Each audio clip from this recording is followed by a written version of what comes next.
Hi there, welcome to GMI, the Guitar and Music Institute podcast, episode number 20. My name is Jed Brockey, and today I'm going to be talking with Andy Squires in the second instalment of a series, Musicians Moving Online. We had the first instalment probably around a month ago with YouTube expert David Walliman, and David shared some wonderful information about how he has grown his YouTube channel to over 70,000 people and how he makes a living from it. Today, Andy Squires is a totally different kettle of fish. He's a singer-songwriter. He's about to launch his first album, on which he played all the instruments, I may add. And not only that, he will divulge exactly how he's going about it. He has a plan, and I think anyone who's interested in marketing just about anything, but in this case, music online, will really be interested in what Andy's got to say. He covers everything from online and offline promotion, the resources he uses, and even is going into the area of vinyl records. So that's coming up in just a moment. If you are listening to this podcast from iTunes or any of the other download sites around the internet, please come over to www.guitarmusicinstitute.com and you'll get a lot more about this episode and all the episodes, including images, music, video. So coming up now is my interview with singer-songwriter Andy Squires. So Andy, it's great to have you on the GMI podcast. How are you? I'm very well, thanks, Jed. Yeah, good. Thanks for inviting me on. Absolutely no problem at all. Now, the listeners out there, and they are all over the world, let's start. This whole podcast is obviously about the incredible things that you're doing online, but why don't we start by telling them that you're quite a multi-talented man who's not only a musician but also an actor, and you come from the north of England, Leeds. Am I correct in all of that? That's correct, yeah. So before we get to all the music stuff, what about this acting? Can you tell the people about that? Yeah, so I got into acting at school quite early on, and it was just one of those amazing moments where, you know, I enjoyed school, but when I found acting at school, it was like my home. And, you know, the teacher, it was the first time you could call him his name. His name was Brian. You know, it was just amazing. And I really fell in love with it. I'd done music before that. And I just fell in love with acting. And then I think at the end of school was more leaning towards music. So I spent the rest of, you know, my teens into my 20s concentrating on music. And then the acting thing kind of just didn't leave me. It was always a little voice in my head that was saying, you know, come back to me, you know, come and try this. You got to watch that, Andy. I know, yeah. Voices in your head. But anyway, carry on. Well, the good ones, you know, it's good. I found a guy who's based in Los Angeles called Bernard Hiller, and I hooked up with him, and I went over to Los Angeles quite a few times. I worked with him in London, worked with him in Berlin, and yeah, just had a ball really, and just really got stuck into to acting and done a few things, feature films. I've done TV shows, lots of plays. I've just finished a play playing D.H. Lawrence, which was really interesting. And yeah, so I just, you know, when I can do it, I do it, and it's an absolute buzz, and I love doing it. So, what was that chap's name in Los Angeles? Bernard. The Bernard Hiller. Yeah, Do you think you need I always thought what's holding me back is not having an interesting enough name. You know, I was wanting to change my name to Jed Caracas or something. What do you think? Is it all in the name? Well, I mean, I think it could be. Yeah, I mean, you know. But I don't know. I mean, what would your name be if you were going to change it? Well, we were thinking about this the other day, and we looked at funny band names, and Chachi Fixation was one of them. Okay, well, I'm sure there'll probably be people listening to this who want to talk to you about your acting career and where it's going. But today we're talking about your music. You're a singer-songwriter and a very talented multi-instrumentalist. So before we get to the thing that I really want to talk about, which is all the online work that you're doing, can you tell us about this actual process, about the album you're about to to launch and how you went about that. And I'll no doubt ask some daft questions in between. Sure. So, yeah, I mean, like I said, I've played in lots and lots of bands. I've never really done a solo project. So this was a new thing, but it's something that I've always wanted to achieve in my life. And I started writing some songs, and my friend was doing a charity gig in London and invited me down to play. So I thought, okay, I'll finish these 3 songs. We'll do a little set. And after the gig, a couple of people came up to me and said, oh, that second song, Bad to the Bone, where can we buy that? Where can we get that? And I hadn't recorded it yet. So immediately I got home, went to the studio, found a studio and booked the studio and recorded it. That same week that I got my mixes back, I uploaded it to a website called BBC Introducing, which in England is the first kind of port where you can get into radio play, and they've got local DJs.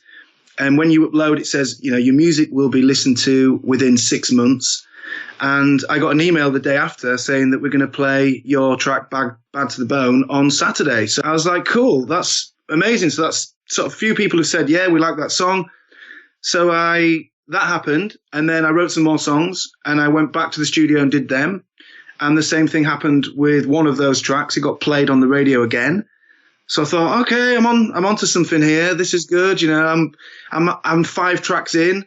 Let's just see what happens if we book the studio in 2 months. And were you thinking, this is too easy? Well, it was a bit weird. I was kind of like, okay, this is happening. This is kind of cool. So we'll just keep going with it. And, I was happy enough with the studio mixes. I was really happy. They came out exactly how I wanted them to come out.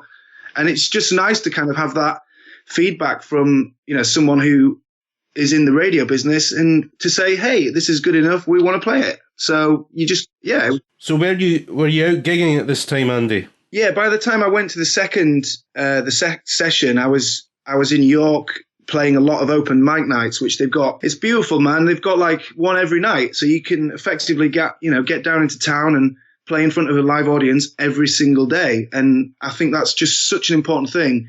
Is the first thing to have your music as good as it could possibly be. I mean, you wouldn't be anywhere with, unless you were happy with what you were doing. Then to get your live show down, that's as important to be able to play as good as you can play on a record in front of an audience and really sort of get your chops down. And that's what I really focused on a lot. 6 months ago was like, I'm going to gig all the time. I'm going to constantly gig, get my live show down. And then you kind of move into, now I'm moving into the kind of business side of it.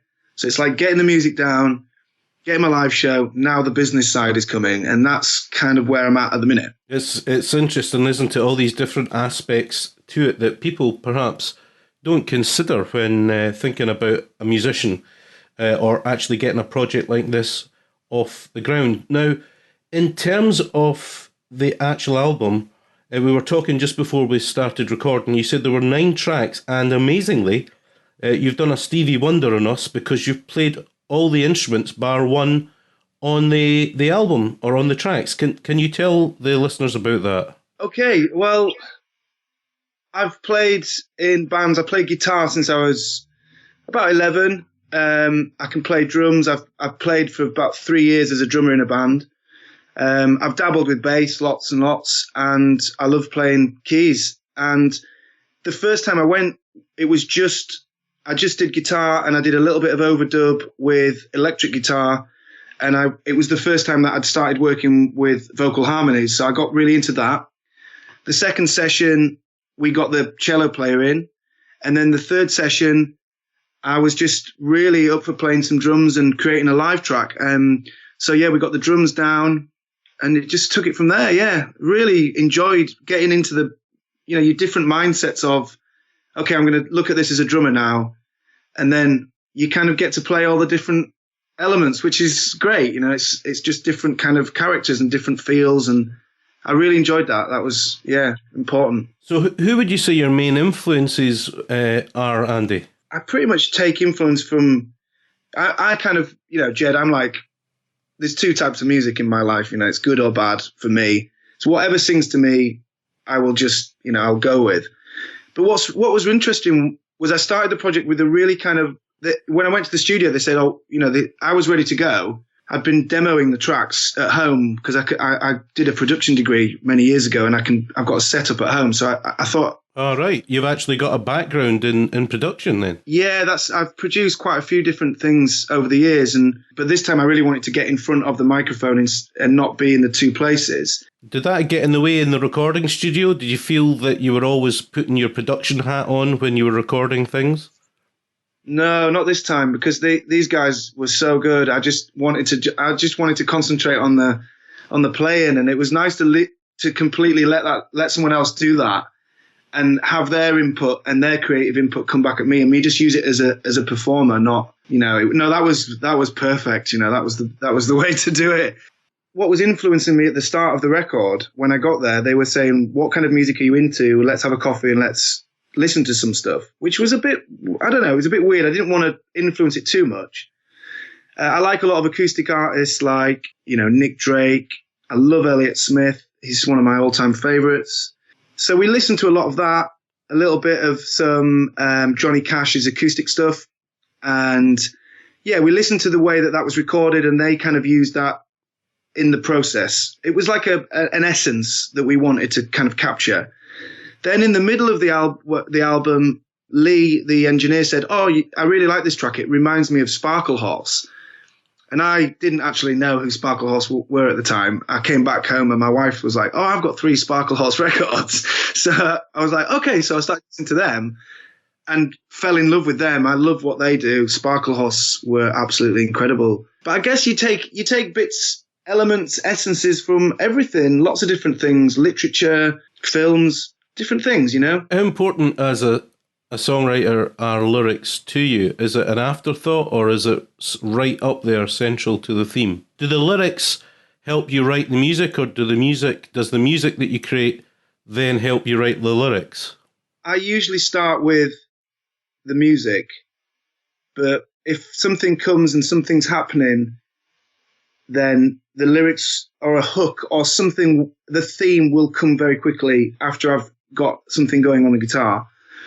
And then it's a case of getting that initial spark. I always think that if you are doing anything creative, it's almost like a gift is given to you from whatever it is, the creative stream that's all around us.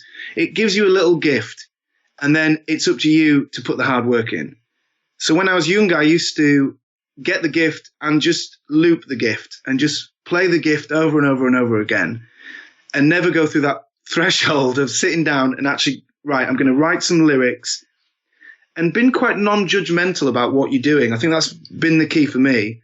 Whereas I would usually write something, I'd be like, "Oh, it's not like this, it's not like that, oh, it's no good," or whatever. And now I'm really, really kind with the process. I sit down and I go, "Oh, that's interesting. It's not very good, but maybe it'll get me to the next line, which might be good." And it's just trimming the process and just being really open with it, and don't judge it. It is what it is. I think that's just so much more creative for me as a writer, to just leave it and let it just unfold itself. Do you think, Andy, that you're maybe more at ease with your own creative voice and musical language? Perhaps, yeah, but it's taken a long time to get to this point where I can sit down and I understand the various kind of thought processes involved with getting a space where you can actually be creative. So you can take yourself away, or you can, say, this hour I'm going to be working on this lyric. And if you get a line, brilliant. You don't have to finish the whole song.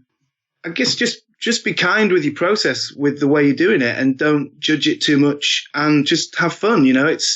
I guess if you're into what you're doing, if you're allowing the space that you can actually you can enjoy what you're doing, enjoy the process, then I guess at some point, other creative minds will be like, "Hey, that's pretty cool," because it's come from a place.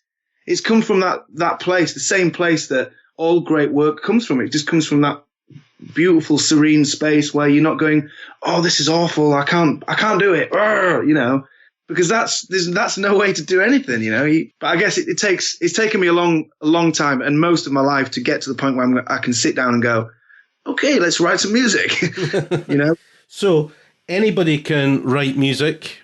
I'm putting that out there, and anyone can say they're going to create an album or whatever we call it these days. The problem comes in actually then trying to get that music out there and to be heard. Can you perhaps tell us a little about how you've gone around this? Have you planned anything out? What are your main avenues to distribution? Because let's face it, that's the big killer for most musicians. First of all, to get out of the old model of thinking, which was the whole, you know, go out, get a deal, get the big advance, do the thing, let the record company just do everything possible. Whereas with the, you know, the advancement in, you know, online stuff, it's just completely changed it for independent musicians. And so the first thing I did was, you know, I picked this. I mean, I could have quite easily have done it at home, my album. I've got the equipment to do it, not the best equipment, but I've got, you know, broadcast quality equipment to do it. But the reason for going to the studio was I wanted to create something that was really, really special. So I went to this. First of all, I picked the studio that would most benefit my music. So the studio I picked records to tape. They've got beautiful vintage analog equipment. Was that important for you? Very important, yeah. I've been to many studios, and picking the studio with the right vibe is absolutely essential so that you can be the most creative you can be in that space. Some studios are quite clinical. Some are just absolute, you know, chaotic spaces. This one was just a beautiful space. I got on with the guys straight away, and it just felt right. So that was the first thing, was picking the right studio. Then once I'd got the product, once I got my tracks, I went about finding a mastering engineer. And my first thought was, well, who would you go to if money was no object? That's my first, you know, the way my brain works is like, let's just go to that. Let's go out. Let's put it out there. So I was looking at a guy, multi-Grammy award-winning dude in America called Don C, who used to work at a company called Precision. And I emailed him and he got straight back, and he was quite expensive. So I was like, okay, well, I'll have a think about that. And then I found another guy in Portland, Oregon, who had just remastered an Elliott Smith album. And the results were just like, whoa, this guy. And then I found out that he masters for vinyl. He cuts vinyl, and I went and listened to about maybe 25 records that he's mastered, and went, yeah, definitely him. It's worth it. Go with it. And when I got the album back, I was like, yes, that was a great thing. So then I've got the album mastered. It's ready to go out online. I've just sent it to Germany to be pressed on vinyl. So I'm going all out with this, Jed. You're rushing through, but it's incredible stuff. What I love about your attitude, Andy, is that can do. You know, when I was younger, I would never have thought of hassling anyone who I thought was like already in the business. But the way you say it, it makes absolute and total sense.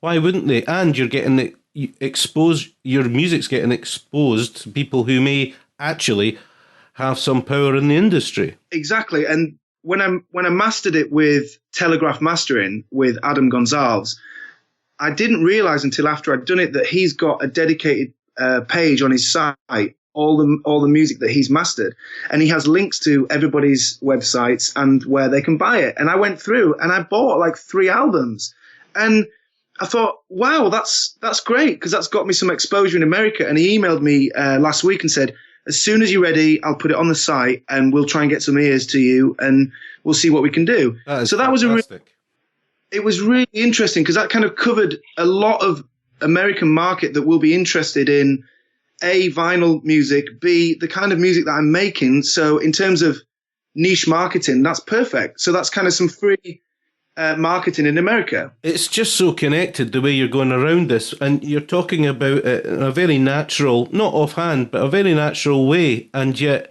it is so connected. Why wouldn't you want to get your music to people who already are into similar types of music like that, who are already in the industry? Fantastic work. I think I did a lot of research into niche marketing, which is kind of more, there's so much content and music in the world at the minute. It's trying to sort of cut through into that. And the way that I understand that you do it, you just create a very, very niche brand where people can actually just go, okay, that's that type of thing. I'm into that. I'll have a listen. So like with stuff like say for now, my website's getting built at the minute, but I'm really incorporating that kind of thing into my website. So more to do with permission-based marketing, the way you acquire a really, really great email list of people who are into your stuff, then you can, contact them directly with offers and different things like that. And I think that's really important, is that direct marketing rather than, just whitewash blanket marketing. They call it shotgun marketing, where, and the best way you can do that is one, gig as much as you can, to get that direct contact with your fans. Have a great website, where everything's there. All your music's there, your shows, your merchandise, everything's just in one place. So you can use different third-party websites like SoundCloud, which are great. You use SoundCloud, Andy? Yeah, I'm on SoundCloud. How do you find that? Because I'm sure it seems to a lot of young people out there who may be listening to this and have music that you're just one of a million. I mean, how do you ever get noticed on something like that? It's an aggregator in essence, isn't it? It's good at what it does, and it's a good way to kind of discover music. I think the main platform for what that kind of is trying to do is Spotify. I think if you can get on Spotify and, people can discover you, and then from Spotify go to your website, and then everything's there for them. If they want to buy into a certain type of music, they say, oh, I like this guy, let's go to the website, and they can buy an album, they can download an album, they can buy a t-shirt. Can we talk about the Spotify? Because I'm in Spotify. I've got quite a lot of albums on Spotify.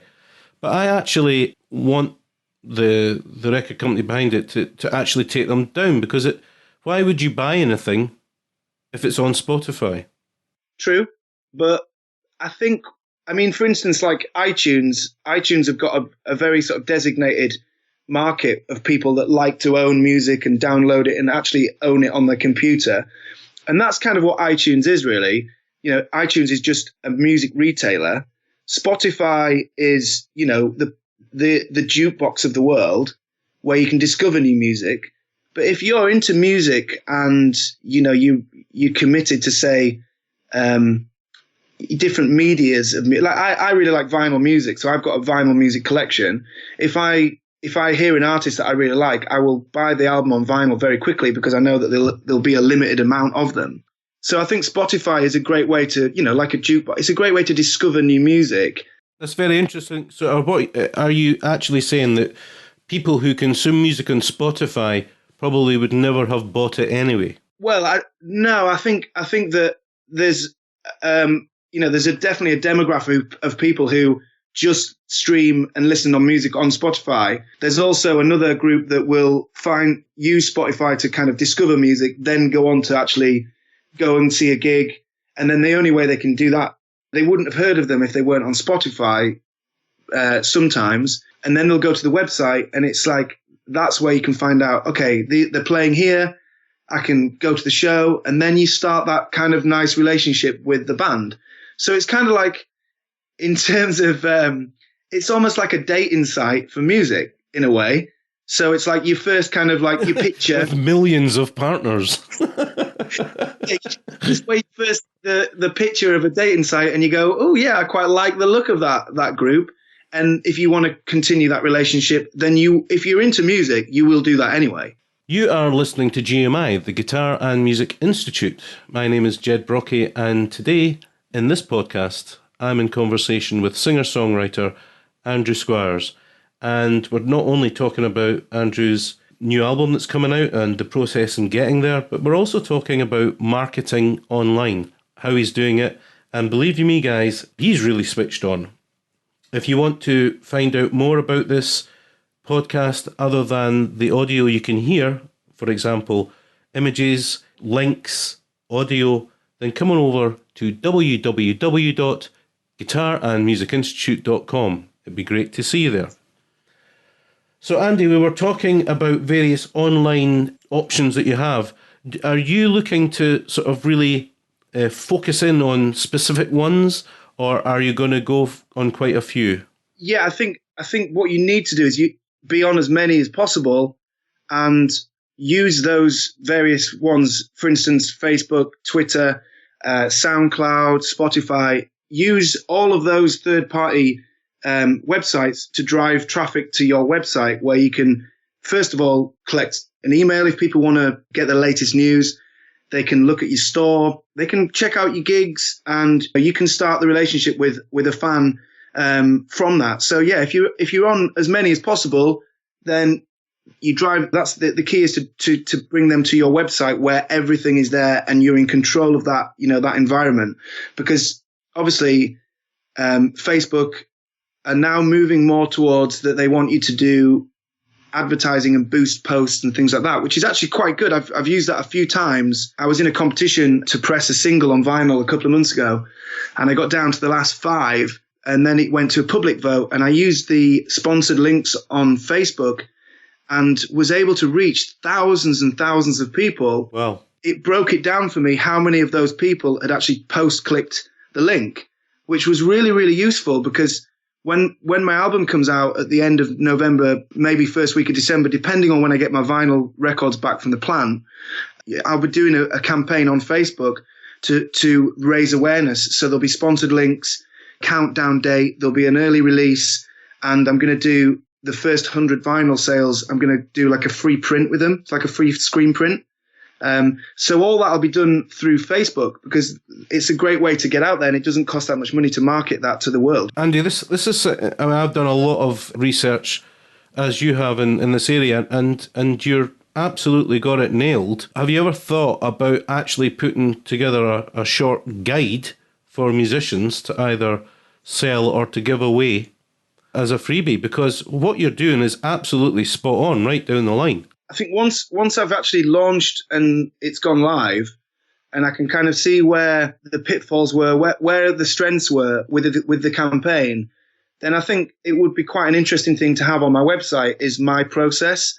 I think lots of different people have different processes, and there is quite a lot of people who do that already, where they do musician marketing seminars and things like that, and they're really, really good. And there are some great people out there who are doing it on how to just break through the fog of the millions and millions of different artists. So yeah, I think, to answer your question, I think I will put my process in there. If it's helpful to anyone, it'd be great, because I've certainly looked at other people's, and that's been helpful to me. So yeah, I totally would do that on my website. I think that'd be quite cool. So how are you going to actually sell the vinyl?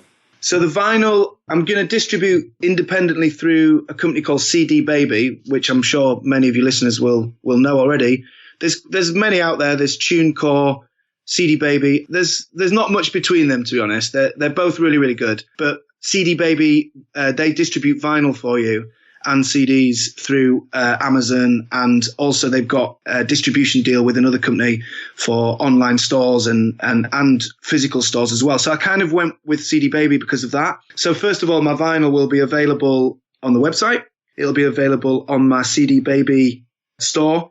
It'll be available on Bandcamp, and then also I'm going to plan an independent record store gig tour. I just got this idea, and I went and chatted with one owner. He was like, yeah, that sounds cool. You can launch your vinyl, play a gig, and what a perfect way to kind of connect with people who are going to be into that kind of music anyway. So yeah, I'm going to start from the north of England and hopefully end in London and do a tour of independent records shops, because my music, I can play it with a full band or I can play it on my own, which is, I'm very mobile. We'll have to talk, because I'm sure I know people who can get you gigs right across Scotland. Amazing. We'll maybe look into that. So what is the timeline now, Andy, in terms of this album? So it's just so everyone can hear how things are in terms of the physical or non-physical digital product, and how it then correlates to the release and how that works in terms of getting it out there online. So if you've made an album and you solely want to distribute online, you could sign up to a company like CD Baby or TuneCore, and you could get it out in 2 weeks if you wanted to. If you wanted to rush a single, if you had a gig coming up and you had a single that you wanted to put on iTunes, you can do that within 24 hours on those companies. But because my album is going to be released on vinyl and digital and CD, you have to work with the timeline of about 3 months, because you send your music to the vinyl plant, they send a test pressing within 2 weeks, and based on that test pressing, it's another 8 weeks from the test pressing to actually receiving your box of vinyl, which then you can, sell and be ready to sell. I'm setting my release date at the maximum, which is about 12 weeks away. So with forecasting problems, should be about 12 weeks. So I'm thinking the first week of December, which then gives me a timeline to get my electronic press kit together to send out to online magazines, bloggers, etc. Who do you go with for your EPK? Well, actually, I'm looking at a website for development called Band Zoozle, which has it's basically website builders like WordPress. There's another one called Verb, which is quite cool. But Band Zoozle, they do all that as part of the web template.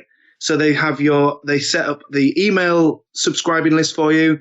They give you all the sort of analytical information. They also set your store up, and then they also do your electronic press kit, and they hold it so you can just send it to people. It's kind of a new-ish website, but it's run by musicians and developers, and it seems to be absolutely cutting edge. And, with taking all the sort of fuss out of it, they do all that for you. So once I've got that together, which is all happening this week, then it's about contacting various radio stations. I've got a relationship with a DJ from BBC, so I'm hopefully going to set up a session with him around the time of the release. And like I said, an online campaign. And also I'm going to try and get some professional publicist kind of thing, but I'm just working that out at the minute, where I'm going to try and find a company that will actually maybe do it at a reduced price. I'm going to try and find someone. Good luck with that, because these guys have very expensive tastes. Yeah. But I guess there is lots of different ways you can do it, and I'm basically pulling in all my contacts. I've got a friend who works for Kerrang magazine, and I've got other friends who work for different people. And I guess, it's a real DIY guerrilla kind of release, and something. So like I said, I've got the American guy who will host it on his website, and different gigs. I've got a lot of gigs planned in London around the time of my release. And so, I'll be handing out different like download codes and things like that. Maybe give a free MP3 away for like people's email addresses, that kind of thing. Excellent. I was going to ask you about that. That's great. That's great you're doing that. Are you going to create a video for any of the tracks? Yeah, I've got a friend coming over today. We're going to discuss the video. I've got a video that I'm making, which is, I did an instrumental of one of my tracks with the cello guy, and it's just the most beautiful thing I've ever heard. I love it. And because I go under the name Tercel Voice, which is a male peregrine falcon, I use a lot of the bird images in my my logo and stuff. And I've got this video that's going to be on YouTube of, it's the bird and it's the music, and it's kind of like, the album coming soon. And I'm going to start my video campaign like that. And then once the album drops, there'll be one track with a music video online. So you can, but then I'll put the whole album on YouTube as well. Because again, it's a great place to discover music. And CD Baby, who I'm distributing with, they do YouTube monetization. So, they take care of all that for you as well. So if your music's used in other videos, they'll collect the royalties for that. And I think just protecting yourself as a musician is important as well. So, obviously I'm signed with PRS, all that kind of stuff. All my tracks have got my codes embedded in them. It's about doing it properly so that you can track your music as well, I think. So are you a member of MCPS and PPL as well? Yeah, I am. Yeah. Excellent. I'm just sitting here thinking, this has been a fantastic podcast for anyone listening in who's thinking of doing an album release or just getting to thinking about doing an album. I just wonder if we could come back and maybe talk to you in 8 months, 9 months to find out how things are going, and maybe even do a feature on the website about you. Because everything that you've talked about is so joined up, so well thought through, and straight out the handbook in a sense, but so many people don't do it this way. Would that be of interest? I would absolutely love to do that. Yeah, I mean, for me, it's all a learning process, and it's just step by step. Essentially, just trying to build a wall brick by brick. That's all I'm doing every day, is doing it in steps. So you look back and you think, oh, I've got an album, and then it's like, okay, I need to master it, and then you're like, well, I want to release it now. How do I do that? And then, so yeah, I absolutely would love that, Jed, because just to find out how it all works, and then come back in a few months and go, wow, it's absolutely essential to build those foundations as you're doing it. And then you've got a strong web presence. I think that's absolutely essential. You've got a really strong product, totally available to gig at a moment's notice. Can you gig tonight? Yep, can do it. I'm ready. Everything's just in place so that, you're not preparing to fail. You're just preparing to succeed in any way you can. But then again, it's how you measure success. And if you've made an album and it's taken you all your life to do that, and you're really, really proud of it, then you should treat it with respect enough to let it go into the world. You've done your bit, let it go, make sure it's the highest quality it can be, make sure it's available on all formats at the highest quality it could be, make sure you're happy with the visual representation of what you're doing, and treat it with that respect and put it out there. So yeah, I'd be really, really would love to come back. And that would be great. I'm sure everyone who's listening to this would love to know how the story, certainly not ends, but how the story has proceeded. And although we don't need to drill down perhaps in 9 months or so to too many figures, it would be great to have an idea, and then just to find out from you the things that worked and that didn't work. One thing that pops into my mind is, will you be contacting companies that do ad placements and use music in their adverts? Part of CD Baby's sign-up thing, you've got two options. You can sign up with them standard, or you can go pro. And in the pro option, they have sync licensing options. So they will actively go out and try and find placement for your music. Now, I'm happy to do that because I kind of want my music to just, go to as many places as possible. I'm definitely going to look into that. Is it Tom Waits that doesn't allow his music in any adverts, and he's fought numerous court cases on that? How do you feel about it all? I think if someone picked my music up and wanted to use it in a film that was artistic and that was visually beautiful and they wanted to add something into it, then I would be absolutely thrilled that someone would want to use some audio to create an atmosphere. I think that's amazing. With adverts and stuff, yeah, I'm pretty old school, and I'm pretty much down with Bill Hicks about the whole advertising thing, really. But it's also like things are quite different now, and the jury's out at the minute, really. I guess you can have an opinion about that kind of thing, and I think it's really good that people. I love Tom Waits, and if you're if you're successful and you're established, then you don't really need to be kind of getting money from advertising, things like that. I think the many artists that are starting out, or I know the studio I used, they do a lot of advert music, and that funds the studio. A lot of the time when they haven't got much cash coming into the studio, an advert will drop, and then they've got another 6 months where they can just do the things that they really want to do. So I think you treat it on an individual case per case, really. And I think if people want to do an advert, I've not got a problem with that at all. I know loads of people who have, and it's changed their life, and they've been able to do all the things they want to do. And it's not affected their soul. So until someone comes to you and says, hey, we want to use your music. And I knew a band in the 80s, I won't mention them, but I knew them quite well through a friend. They had a track played on an advert for 30 seconds, and they bought a house. So yes, the Yellow Pages adverts I heard, I don't know if it's an urban legend, but the guys that wrote the Yellow Pages advert, the piano theme about the guy looking for a book, I heard that they actually built a studio off the back of that. So, but that was a composition that was actually written for the advert as opposed to being lifted.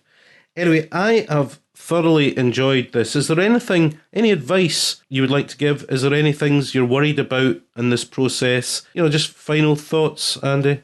So I guess, in terms of advice, I would say if you really want to do something, you should give it absolute 100% respect, and do it until work the process all the way through to the end and see what happens. And if you go to the studio and you decide you had a horrible time and it was really, really, it affected you, then at least you gave it a try. And I think the points are for trying at the first, but then if you try and then you do like, oh, I really like this, I really want to continue, then just take it a step at a time and don't get ahead of yourself and think, well, I'm not like this person, so I'm not even going to try. It's about finding music's such a beautiful thing. It's about everybody's got something in them, and it's just about giving that respect and having the respect to do it. Well, I think that's great words. I've thoroughly enjoyed this interview. I think a lot of people will have got a lot out of this, because it sounds like you've got a real plan, you've done a lot of research, and you're now implementing it. Well, Andy, I wish you every best with that release, and I'll be keeping a close eye, and we will be getting in contact with you again in say 9 or 10 months' time to just find out exactly how it went. Okay, folks, well, that's it for another podcast. I hope you got as much out of that as I did. I thought it was really, really fantastic talking to Andy. Really switched on guy who's not just thinking about the art, as all musicians nowadays have got to be clued up on all the marketing opportunities that are made available to us through the internet. And it's the big conundrum. You know, we can reach more people on the internet now than ever before, but it's breaking through the white noise that really matters. I have some really fantastic guests lined up for the future. I'm not going to tell you, I'm going to tease you, but I hope you subscribe to this podcast to hear their interviews, some real movers and shakers in the industry. From me, Jed Brockey, until we speak again, or until I speak again, bye for now.